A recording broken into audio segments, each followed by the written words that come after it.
Hola y bienvenidos a otro vídeo de Aprende Anestesia. Este vídeo va a ser un poco distinto o bastante distinto porque la idea es que voy a tratar un tema que es las finanzas personales. Yo a mis residentes, pues muchas veces en las guardias, etcétera, que empiezas a hablar, muchas veces también les doy algunos consejos, en general basados en todos los errores que yo ya he cometido en relación con las finanzas personales. Y como veréis, es muy importante empezar pronto. ¿Vale? Vais a ver que ese es como un tema recurrente. Cuanto antes empiezas, más fácil viene todo después. Sí tengo que hacer un buen disclaimer en este vídeo de que yo no soy un experto. Pero es verdad que llevo muchos años estudiando el tema, que me gusta. He cometido también muchos errores y he aprendido de esa experiencia. La idea de este vídeo va a ser que vosotros, como sanitarios jóvenes, podáis aprovechar de todos esos errores y podáis hacer las cosas muy bien desde el principio. Otra cosa que también es importante hacer como disclaimer es que las finanzas personales son eso, muy personales, ¿vale? Y eso quiere decir que lo que a mí me apaña en mi situación hoy aquí en España no tiene por qué ser lo que le apañe a otra persona en Perú.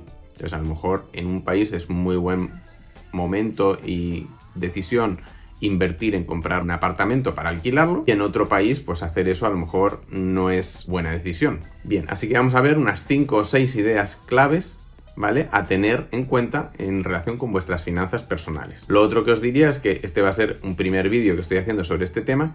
Si os parece que os gusta, si queréis ver más vídeos o que me explaye en alguno de los distintos temas haciendo un vídeo aparte, pues me lo decís en los comentarios, ¿vale? Bien, pues vamos al tema. Bien, primer concepto a tener en cuenta. Hay 3 cosas que significan el 60-70% de lo que tú te gastas. El alojamiento, ¿no?, el techo donde vives, el transporte, ¿no?, cómo te mueves, y la comida. Entonces, si tú en esto que supone a lo mejor un 60-70% de lo que te vas a gastar al mes, eres capaz de tomar buenas decisiones, ¿vale?, y hacer ciertos sacrificios en estos 3 ítems tan gordos, quiere decir que probablemente ya has hecho mucha parte de tus decisiones de finanzas personales, ya las has resuelto bien. Vamos con el primer ítem, el alojamiento, ¿vale? Que normalmente es en lo que más se gasta uno, ¿no? Pues la hipoteca, el alquiler, ¿verdad? Eso pues se va a llevar una parte muy importante de tu sueldo. Normalmente se recomienda es tratar de estirar la forma de vida del estudiante, ¿verdad? Tú estabas en la universidad, a lo mejor estabas en un colegio mayor o alquilabas un piso compartido con unos amigos, ¿verdad? Entonces tus gastos de alojamiento eran pequeños, ¿vale? Y vivir varios años, a lo mejor toda tu residencia y tus primeros años de adjunto, como un estudiante, ¿no?, compartiendo piso. Otra estrategia sería, he ahorrado lo suficiente o me han prestado dinero y puedo comprarme un apartamento, un piso. Bien, pues me compro un piso, pero alquilo parte de las habitaciones. Este es un concepto que está súper en boga, ¿vale?, para la gente joven que quiere empezar a generarse un patrimonio, generarse un capital. Se llama house hacking. Entonces te compras un apartamento y a lo mejor tiene 3 habitaciones, alquilas 2 habitaciones, con lo cual pues tú, si tienes que pagar, imagínate, una hipoteca de 2.000 euros o 1.500 euros, pues oye, con lo que alquilas, ¿verdad?, a lo mejor ya estás ganando 800, 900.000 euros y estás pagando buena parte de los gastos. Si pasamos al siguiente ítem, que sería el ítem de transporte, ¿verdad?, pues ¿qué es lo típico? Pues lo típico es que yo estoy ya empezando a ganar un dinerito, he empezado la residencia o lo que sea, y me quiero comprar un coche, porque es muy cómodo, ¿verdad? La conveniencia de tener un coche para ir y venir cuando tú quieras, etc. Eso está muy bien, pero tienes que ser muy consciente de que tener un coche es muy caro. Tener un coche es primero comprarte el coche, mantenerlo, pagar la gasolina, pagar el aparcamiento, pagar las reparaciones, el seguro, etc. Es un ítem de gasto muy importante para algo que no usas tanto, porque tú lo usas para ir al trabajo, lo aparcas, lo vuelves, lo dejas en tu casa y el coche está la mayor parte del tiempo sin ser usado. A diferencia de alguien que usa un coche o un vehículo para trabajar, ¿no? Si tú tienes que ir a transportar cosas o porque atiendes a domicilio, bueno, vale, pues entonces el coche ya no te va a salir tan caro porque va a ser parte de tu empresa. Eso es asumible.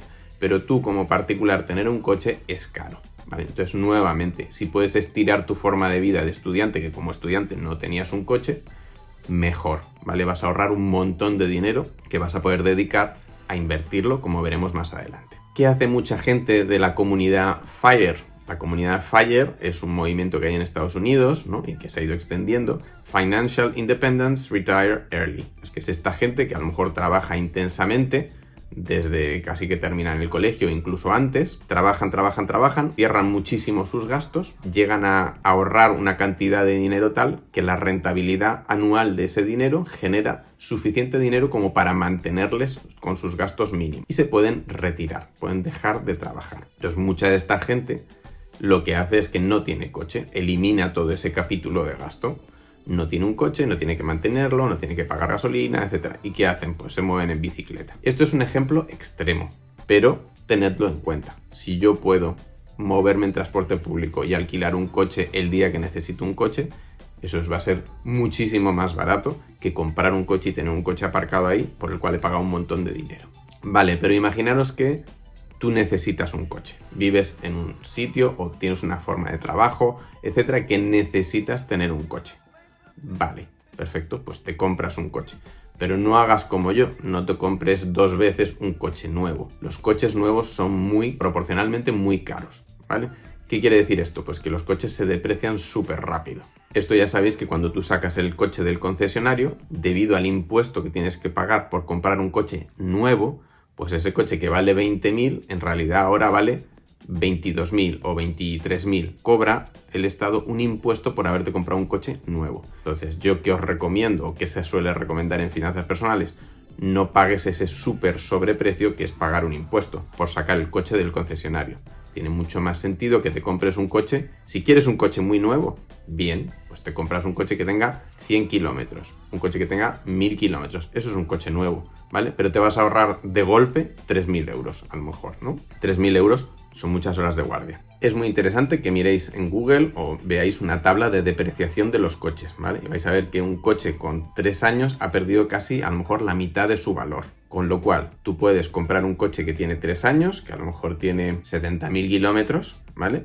Y es un coche que tú lo ves y se ve muy bien. Pero en vez de costarte 30.000 euros, ¿vale? Que eso puede ser un sueldo anual tuyo, te cuesta 15.000 euros. Fijaros la cantidad de guardias que os habéis ahorrado solo por tomar esa decisión. Y os digo que el coche va a ser un coche que está prácticamente nuevo. Entonces no hagáis como yo, por favor. No compréis coches nuevos. Bien, en cuanto al ítem comida, pues es algo que no podemos dejar de hacer, ¿verdad? Sí podemos vivir probablemente sin coche, pero no podemos dejar de comer. Aquí, pues mira, si has hecho bien tus decisiones en relación con tu alojamiento y con el transporte, probablemente ya no sea ni tan importante las decisiones que tomes en relación con la comida. Todo va a depender de lo extremo que quieras ser con este tema de disminuir tus gastos para poder ahorrar e invertir. Cosas que serían un poco de cajón es, pues si yo todos los días como en el hospital, pues oye, a lo mejor en el hospital es muy barato comer, a lo mejor interesa, me sale más barato que cocinar en casa y tal, pero si no, pues llevarte la comida de casa, pues sería lo recomendado, ¿verdad? Por algo que haces todos los días, que todos los días te gastas 5 euros, pues todos los días ahorrarías X euros, ¿verdad? Porque también te va a costar dinero hacerlo en casa, pero debiera ser algo más barato. Bien, pues hemos dicho que queríamos hacer muy bien estas 3 cosas principales, ¿no?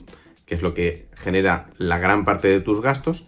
¿Pero para qué? Pues para bajar nuestros gastos, para poder ahorrar, para que nos quede libre dinero que podamos ahorrar e invertir. Primero que nada os voy a decir cuál es la diferencia entre ahorrar e invertir. Ahorrar quiere decir que hoy no me gasto este dinero, lo dejo ahí quieto en una cuenta bancaria. No estoy haciendo nada con ese dinero, está ahorrado, está quieto. Invertir quiere decir que yo ese dinero que no me gasto, ese dinero, imaginaros esos 5.000 euros, los cojo y los meto en algún vehículo de inversión. ¿Qué puede ser esto? Pues puede ser un fondo de inversiones, ¿verdad? Un fondo mutuo de inversión en bolsa. Otro podría ser un fondo mutuo de inversión inmobiliaria, ¿no? Otro podría ser Bitcoin. Cada una de estas inversiones va a tener una posible rentabilidad y una volatilidad, ¿verdad? Y un riesgo. Volatilidad, que es que el valor de mi inversión, ¿no? Pues puede que hoy valga 3.000, mañana 7.000, 8.000, ¿no? Como el Bitcoin, ¿no? Que sube y baja un montón. Es muy extremo, a diferencia de otros vehículos de inversión que son mucho más estables. Entonces, en relación con la inversión ahorro, el primer consejo es que tenéis que tener una tasa de ahorro alta. ¿Cómo se puede tener una tasa de ahorro alta? Pues haciendo bien lo que hemos dicho antes del alojamiento, el transporte, la comida. ¿Cuánto se supone que deberíamos ahorrar de lo que ganamos? Pues mínimo se supone que en torno a un 15%. Lo ideal, obviamente, es que fuera más. Esta gente de la comunidad FIRE, que os digo, puede tener tasas de ahorro e inversión del 50-60%. ¿Vale? Pero ¿en qué invierto? Y aquí es donde os digo que hay 1000 posibilidades y sobre todo hoy en día en tu móvil pues tienes un montón de facilidades para invertir muy fácilmente, ¿no? No tienes ni que llamar a un agente de bolsa como hace 40 años, ¿no? Y decirle compra esto, compra lo otro, no, lo puedes hacer todo desde el móvil, muy cómodo, y las opciones son, pues como hemos dicho, desde el Bitcoin hasta un fondo inmobiliario. Puedo meterme a invertir en comprar un piso. Otra opción sería invertir en un negocio. Imaginaros que vosotros estáis montando un negocio, pues a lo mejor destináis esos fondos a vuestro negocio. Entonces, dentro de todas estas opciones, lo suyo, lo que es tratar de tener un poco diversificado, ¿verdad? No voy a meter todos mis ahorros en Bitcoin, ni todos mis ahorros en pisos. Una de las posibilidades de diversificación mínimas que prácticamente todo el mundo tendría que tener serían los fondos indexados. Es una de las mejores opciones que hay para invertir en bolsa y obtener la rentabilidad que te da la bolsa, que históricamente pues es como un 6 al 10% anual, y que son un producto maravilloso para la persona que no quiere ni necesita entender nada de bolsa. Lo único que tiene que saber es que más o menos van a dar una rentabilidad de entre 6 y 10% al año en el largo plazo. Y este es el concepto que tenéis que tener, que esto es una inversión a largo plazo. Voy a ir metiendo dinero todos los meses y me voy a olvidar de él. No voy ni a mirarlo. Pero sé que dentro de 20 años ese dinero va a haber crecido más o menos a un 6-7% anual mínimo. Entonces, ¿qué son los fondos indexados? Los gestores de un fondo le dicen a un ordenador que compre y venda acciones para replicar un índice. ¿Qué son los índices? Pues, por ejemplo, el índice IBEX 35 en España es el índice de las 35 empresas principales de la bolsa española. Con lo cual, el ordenador lo que va a hacer es que va a estar comprando y vendiendo acciones para tener una proporción de acciones del IBEX que sea igual. Con lo cual, al final del año, los participantes de ese fondo de inversión van a haber ganado lo que gane el IBEX. Si el IBEX ha ganado ese año un 10%, pues tú habrás ganado más o menos un 10%. Y luego tienes fondos de fondos indexados que compran fondos indexados de todo el mundo. Y con lo cual tienen acciones y están representadas las acciones de todo el mundo. Esto quiere decir que si al planeta le ha ido un 15% de crecimiento, tú has ganado ese año un 15%. Si luego viene el COVID y cae un 30 o 40%, tú has perdido un 30 o 40%. Pero que a los años siguientes se recupera. Y como lo hace todo un ordenador, no hay que pagar a ningún economista que esté pensando si va a subir esta cosa, si va a bajar la otra, vamos a comprar este o el otro, simplemente se replica el índice, pues no hay que pagarle a nadie y por lo tanto las comisiones que te van a cobrar van a ser unas comisiones pequeñitas. Las comisiones es lo mismo que la rentabilidad, es la otra cara de la rentabilidad. Si el IBEX español ha ganado a fin de año un 10%, pero me cobran 3% de comisión, como se ha cobrado aquí muchos años, pues en realidad yo ¿cuánto he ganado? 7%. Pero si yo tengo un fondo indexado del IBEX, que la comisión es 0,5% y gano el 10% el IBEX, ¿cuánto he ganado yo? Pues 10 menos 0,5, he ganado el 9,5%. Por eso los fondos indexados son tan buena opción y por eso hay un boom de los fondos indexados. Entonces, esta es una inversión mínima que yo recomendaría a todo el mundo, ¿vale? Que vaya metiendo dinero en un fondo indexado, ¿vale? Es como una apuesta muy buena, muy segura para alguien joven, ¿vale? Es una inversión en bolsa que, como os digo, oscila, ¿no? Un año te puede ir muy bien, otro día te puede ir peor, ¿verdad? Pero en el largo plazo, y tú eres una persona joven que puede esperar muchos años y que ese dinero vaya creciendo, es lo que te interesa. Como primer paso, desde luego como inversión, esta es la inversión fácil, segura, buena, bonita, barata. Porque hay otras opciones, pero que van a ser más complicadas. Por ejemplo, el que decide invertir en inmobiliario, ¿no? Hay gente que pues junta dinero, ahorra, junta ese dinero y da la entrada para comprarse un apartamento. Alquila ese apartamento y con lo que le da el alquiler va pagando la hipoteca. Vuelve a juntar dinero y a lo mejor 4 o 5 años después se compra otro piso. y 4 o 5 años después se compra otro piso. Esa es otra inversión posible, ¿vale? En la cual podéis diversificar, pero también requiere un poco más de esfuerzo. No es tan fácil como simplemente en tu móvil hacer pam, pam, pam, que en 5 minutos estás invirtiendo en un fondo indexado.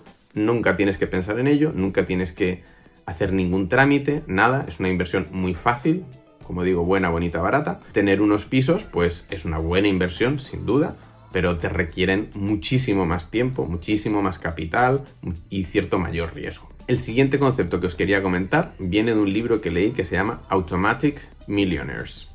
En el fondo, todo el resumen del libro os diría que lo que recomienda es que tú tengas un montón de cuentas, ¿vale? Ahora que todas las cuentas son digitales, ¿verdad? Y que todo lo puedes hacer a través del móvil y todo se puede programar. Normalmente la gente lo que hace es que cobra su sueldo, empieza a gastar en todos sus gastos habituales y no habituales, y cuando llega a fin de mes casi no le queda nada de dinero. Entonces tienes que hacerlo al revés. El día que tú cobras, ¿no? El día 1 de mes que tú cobras tu sueldo, programas una serie de transferencias automáticas a distintas cuentas o fondos, ¿no? Entonces puedes transferir, por ejemplo, a tu fondo de inversión indexado 100 euros todos los meses. Se hace automático. Puedes transferir a lo mejor a una cuenta de ahorro vivienda. Todos los meses se destinan 200 euros a tu cuenta de ahorro vivienda. O imagínate que eres una persona que le gusta mucho viajar, te haces una cuenta para viajes, ¿no? Cosa de que cuando llega el verano y dices voy a hacer mi gran viaje, tienes ahí tu dinero. Lo mismo pasa con el pagar a Hacienda, ¿verdad? Todos los años viene la declaración de Hacienda y a lo mejor te toca pagar una buena cantidad de dinero. A lo mejor en ese momento te hace un desconchón en la cuenta, ¿verdad? Porque no lo tenías bien previsto. Lo que dice este tipo de hacer es que tú todos los meses tienes una cuenta a la cual se transfiere automáticamente para que cuando llega la época del año en que tienes que pagar la declaración de Hacienda y ese dinero está ahí esperando. Y así con todos los gastos importantes que tú creas o inversiones que tú creas que tienes que tener. ¿Qué pasa? Pues que el primero o segundo día de que ha llegado tu dinero, tu sueldo a tu cuenta, se ha repartido a las distintas cosas que tú querías invertir, ahorrar, etc. Entonces te queda un remanente de dinero y lo que pasa es que te acostumbras a vivir con el remanente. Uno de los gastos que no os he dicho que habría que automatizar, porque lo quería decir aparte, y es el que viene ahora. Tiene que ver con el plan de pensiones. El plan de pensiones es ese plan de ahorro que tú vas a guardar un dinero para cuando te jubiles, ¿vale? Y este es uno de los puntos más importantes para la gente joven. Contraintuitivamente, tú dirías, eso se tendrá que preocupar el que ya es más mayor, ¿no? Pues ahí está la gran tragedia, ¿vale? Y esto sí que os digo que es algo que si sacáis de este vídeo solo esto, os va a hacer una diferencia abismal en vuestra vida. Preocuparte de tu plan de pensiones el primer día que tú tengas un sueldo. Con tu primer sueldo, abrir tu plan de pensiones. Eso te va a hacer, pues, posiblemente millonario, ¿vale? Ahora veremos por qué. ¿Qué es un plan de pensiones? Por cierto, que a lo mejor pues no lo sabéis. Un plan de pensiones es exactamente lo mismo que un fondo de inversión. Hay unos gestores que van a invertir en algo, ¿vale? Y van a vender participaciones de ese fondo. ¿Cuál es la diferencia entre ese fondo y un plan de pensiones? Pues que los planes de pensiones tienen un tratamiento fiscal particular. Los estados normalmente les gusta y les interesa que sus ciudadanos tengan un plan de pensiones, un plan de ahorro, para que aparte de lo que tengan de pensión, pues tengan un dinero ahorrado para su jubilación, porque todas las estadísticas de todo el planeta dicen que la gente generalmente no tiene suficiente dinero cuando se jubila. Los gobiernos normalmente van a bonificar al que guarda dinero para jubilarse. Entonces, si normalmente tú metes un dinero en tu plan de pensiones, entonces ese dinero no cuenta como que lo has ganado.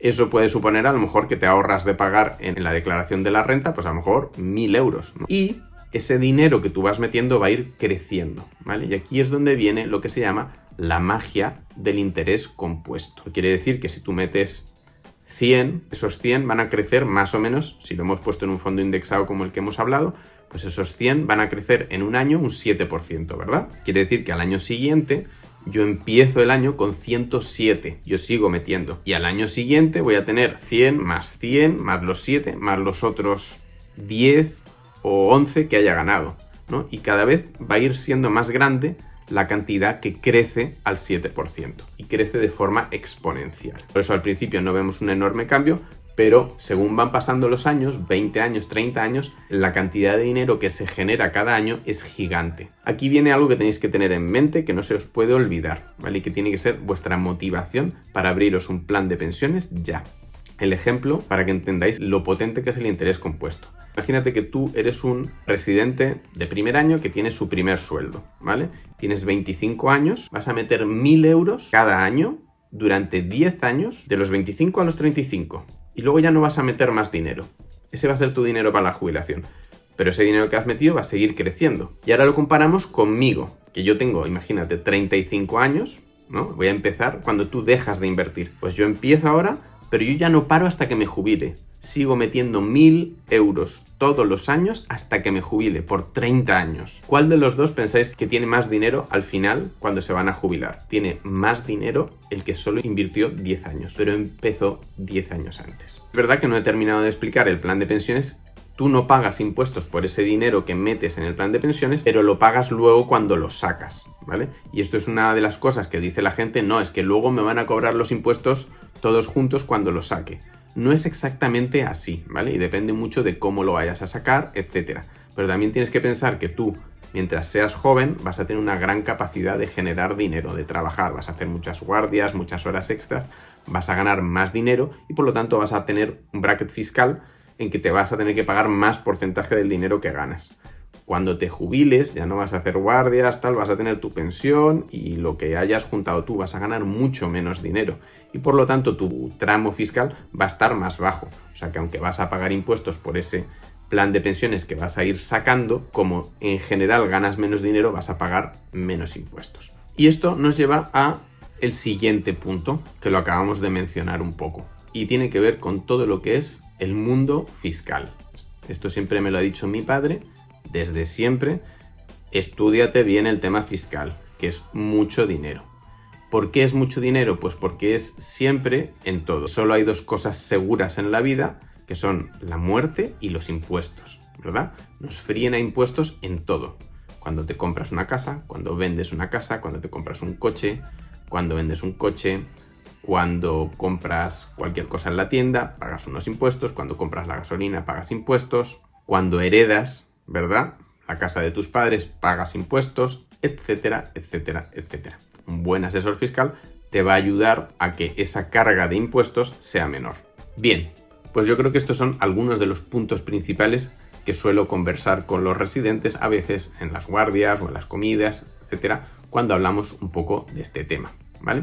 Como os digo, la persona que está en sus primeros años laborales tiene todas las posibilidades y todo el tiempo a su favor, ¿vale? Para beneficiarse de cosas como el interés compuesto o de cosas como una buena disciplina, pues como toda esa automatización que hemos hablado, etcétera. Quería haceros una recomendación de algún libro que podáis leer de finanzas personales, ¿vale? Hay muchísimos, yo ya os digo que me he leído bastantes, pero si hay un libro de todos los que he leído que me parece que engloba y resume muy bien todo lo que hemos hablado en este vídeo, sería el libro Set for Life, ¿vale? Os pondré el link en la descripción y espero que pongamos una foto aquí o algo del libro. Me parece que es el mejor libro de todos los que yo he leído porque describe muy bien cómo una persona joven puede tomar toda esa cantidad de decisiones correctas y quedar set for life, o sea, apañado para el resto de su vida. Espero que este vídeo os sea de utilidad.